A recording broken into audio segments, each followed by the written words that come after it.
Paano ako naging solo parent po? Nawalan po ako ng totally yung kasama sa buhay.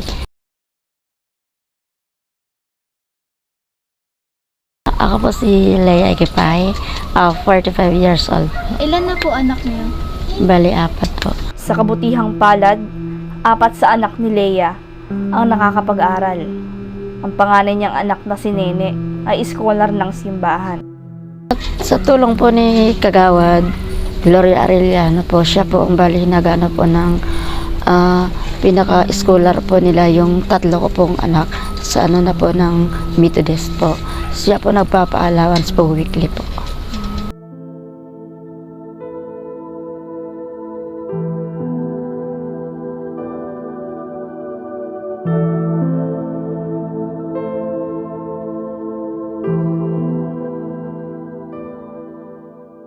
Ilang taon na po kayong single parent? Bali, 7 years na po. Trabaho po ba kayo sa ngayon? Wala po. Nabanggit din ni Aling Leia na nagkasakit siya at naapektuhan ang kanyang ulo nang dahil sa aksidente. Minsan ay umaatake pa rin ang kanyang sakit na acute infraction dahil minsan hindi siya nakakainom ng kanyang gamot sa kakulangan ng pera. Ito rin ang naging dahilan kung bakit hindi siya nakakapagtrabaho. Yung 1,000 po na weekly, nagkakasya naman po sa inyong 5? Nagkakasya na lang din po. Ay, nakukuha po ba kayong tulong financial mula sa gobyerno? Wala.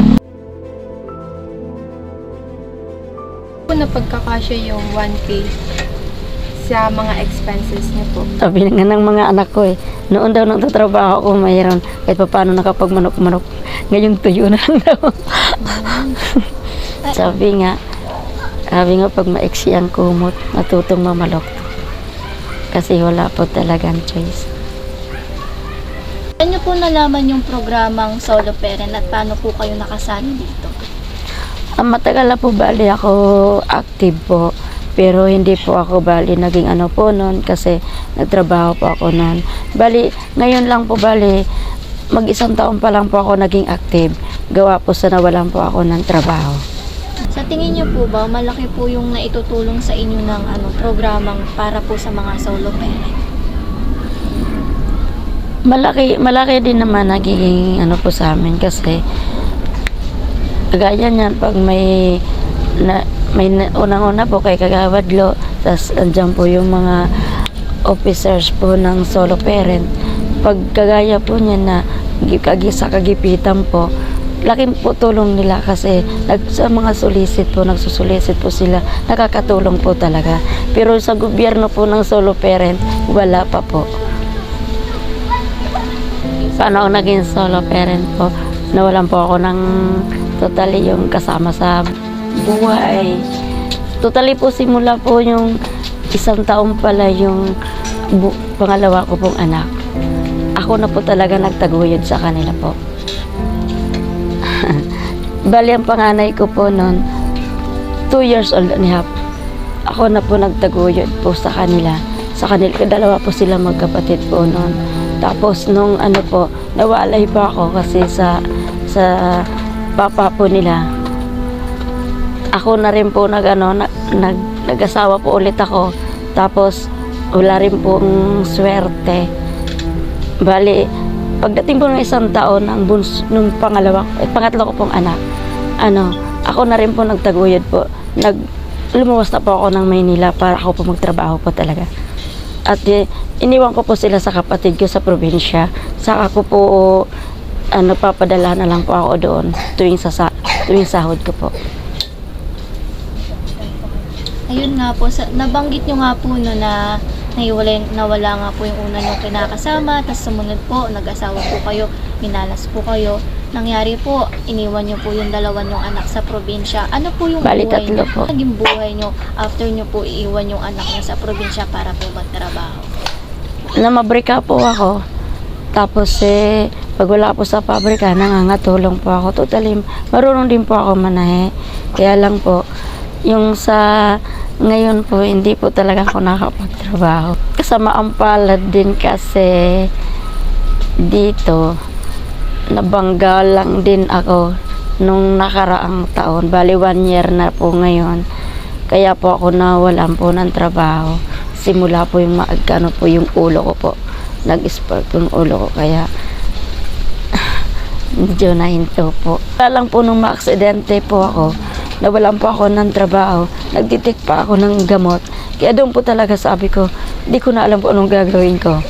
Kasi kahit minsan, sa kawalan po namin, nahiya naman po ako lapit kay kagawad na gano'n ang sistema. Kaya kung anong meron kami, dis na lang po. Nakabangga po ba sa inyo? Kilala niyo po ba? Or Kilala naman po. Naging kilala ko po siya simula po noon. Pero simula nung mabigyan niya ako nung kunting tulong po nung magharap po kami sa HOA. Nagbigay po siya ng 3K. Hindi ko po kasi alam na tuloy-tuloy po yung magiging gamutan ko. Maintenance ko na po pala yun. Wala na po yun. Ako na po bali ang nag-provide po ng gamot ko po sa pang-araw-araw po. sino po yung asikaso po sa Yung anak ko pong panganay, pag galing po sa school, siya na pong bumibili ng ulam. Hindi po kayo kasama sa solo parent ng gobyerno po. Sa purpose po, hindi rin po. Hindi po ako kasama ng purpose, hindi rin. Wala pa rin po yung solo parent. Wala pa pong po talaga. Narito naman ang kanilang munting tahanan. Ito ang kanilang nasisilungan sa pang-araw-araw. Para sa kanilang tubig, nagpapadeliver lamang sila. Sa kuryente naman, umaasa lang sila sa pagcha-charge ng baterya ng kotse na ibinigay ng dati niyang amo. Pinahiram nito ang taxi nila na nagsisilbing ilaw sa kanilang tahanan. Mayroon din silang solar. Kapag hindi nila napakargahan ng baterya, ito lamang ang nagsisilbing ilaw sa kanila. May mga pagkakataon na flashlight ng cellphone ang ginagamit ng kanyang anak kapag gumagawa ito ng takdang aralin.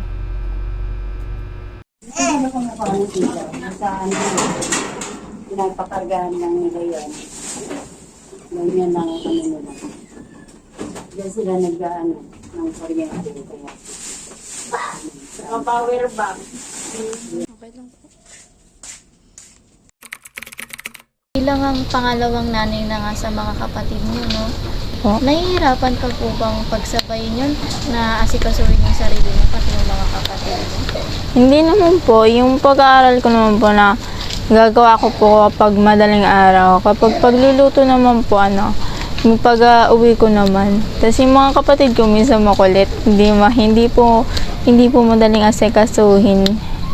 Pero marunong naman po sila eh. Kahit na papano. Ang panganay na, hirap ba yung sitwasyon? Para sa'yo, sobrang hirap ba ngayon ang sitwasyon? Medyo po. Kasi bilang panganay pa, yung parang pong yung responsibilidad po parang nasa iyo po. Kasi yung pag-asikaso din po sa mga kapatid mo, medyo mahirap po. Pero kahit po paano po, nagagawa po pa rin ng paraan. Minsan ba dumapo sa isip mo na sana hindi naging ganito yung sitwasyon mo? Sana hindi ka naging panganay para hindi ka nahihirap? Minsan po, kapag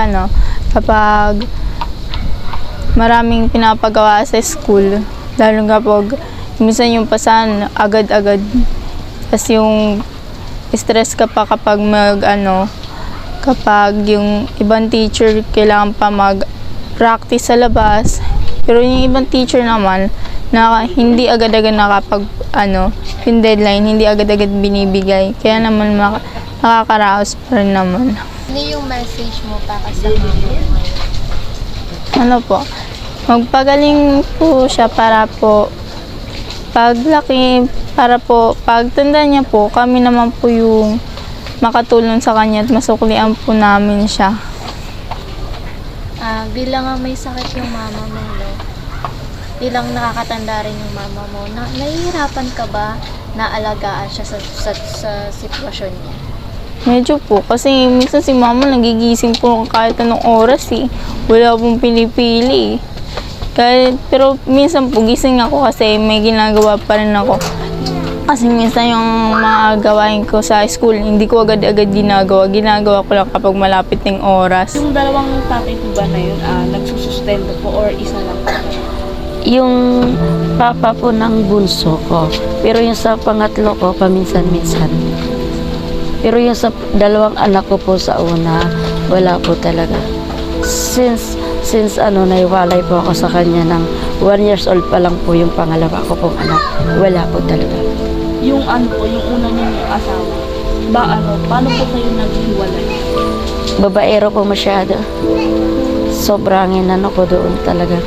Sakripisyo po sa kanya.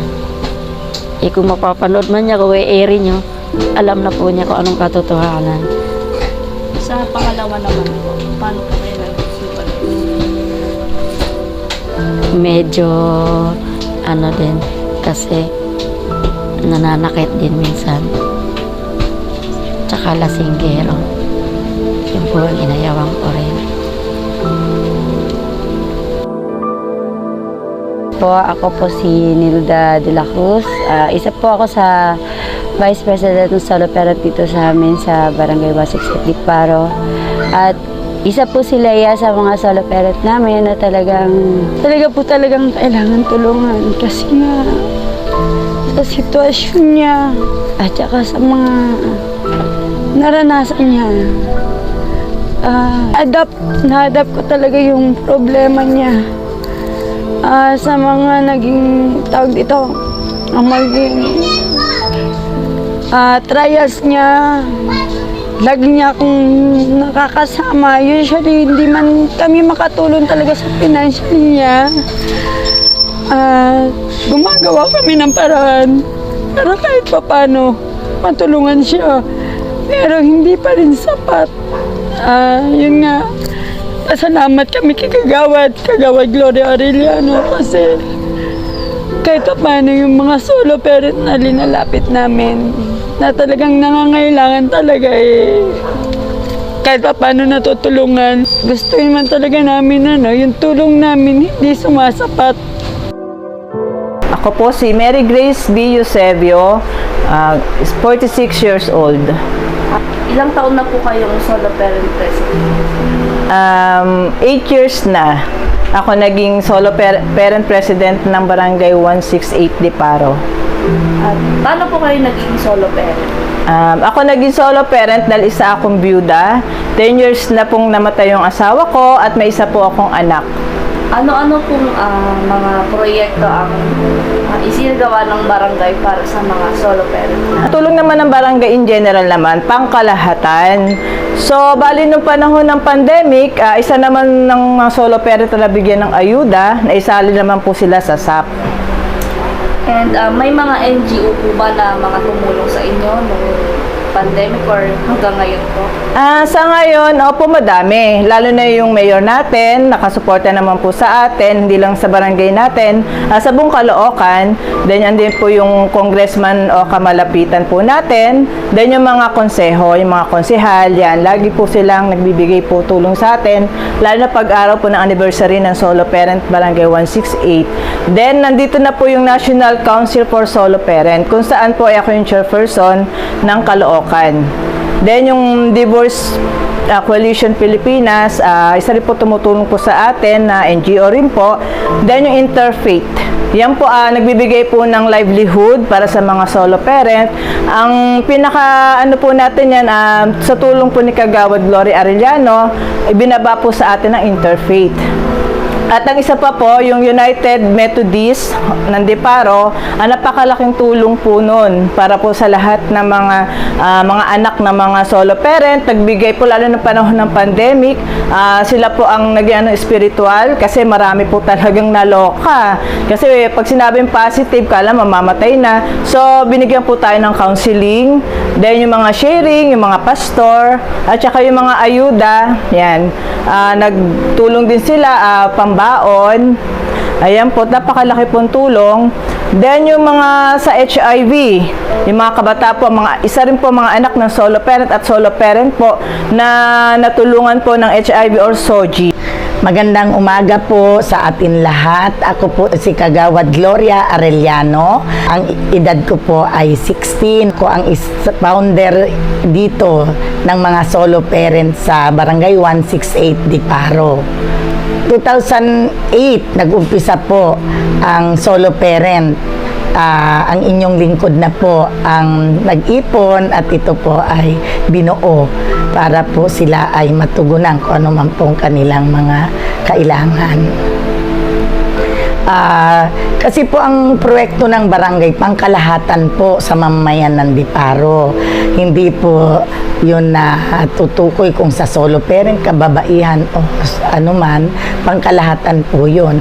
Pero ang inyong lingkod po ay gumagawa ng paraan para po ito sila ay matulungan. Iba't ibang NGO po na ating nilalapitan para po ang mga solo parent, anuman hinaing po nila, matugunan po natin. Yung mga programang naibaba niyo sa mga solo parent? Ang naibaba ko pong programa sa mga solo parent, isa na po yung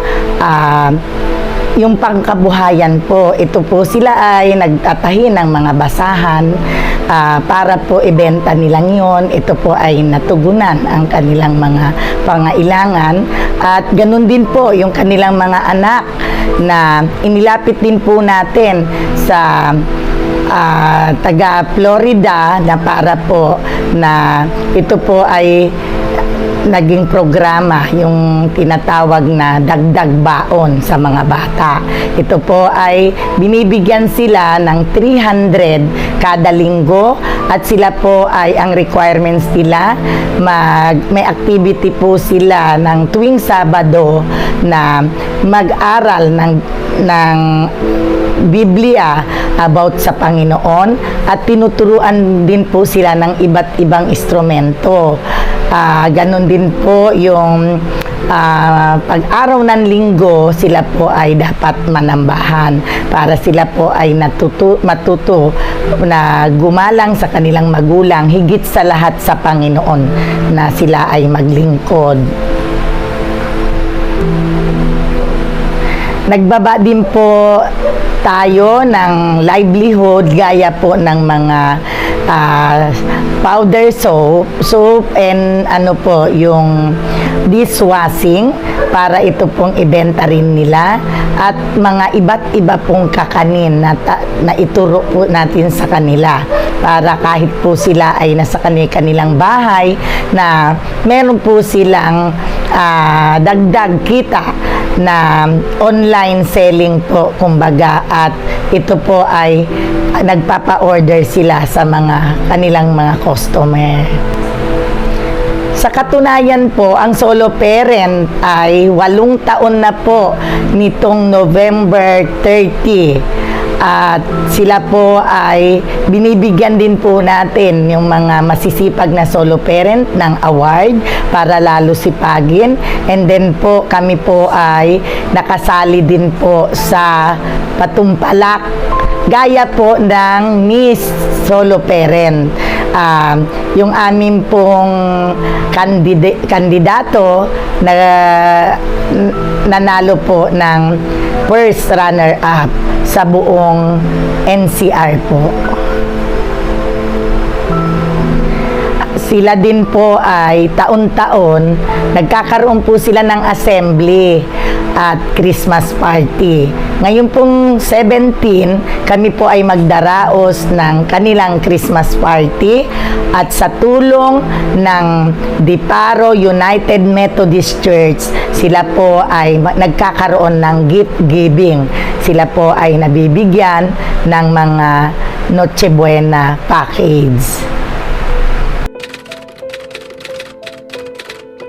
Sa ngayon, dahil sa binagong batas o sa Expanded Benefits of Solo Parent, ang Republic 11861, so maraming nabago. Dati, ang edad lang ng solo parent hanggang 59 years old, 18 to 59 years old. So ngayon, dahil sa bagong batas po, kahit po yung mga teenage mother hanggang kahit senior, pwede na po. Wala na po tayong pag-uusapan pagdating sa edad. Basta po pasok sila sa kategory ng isang solo parent.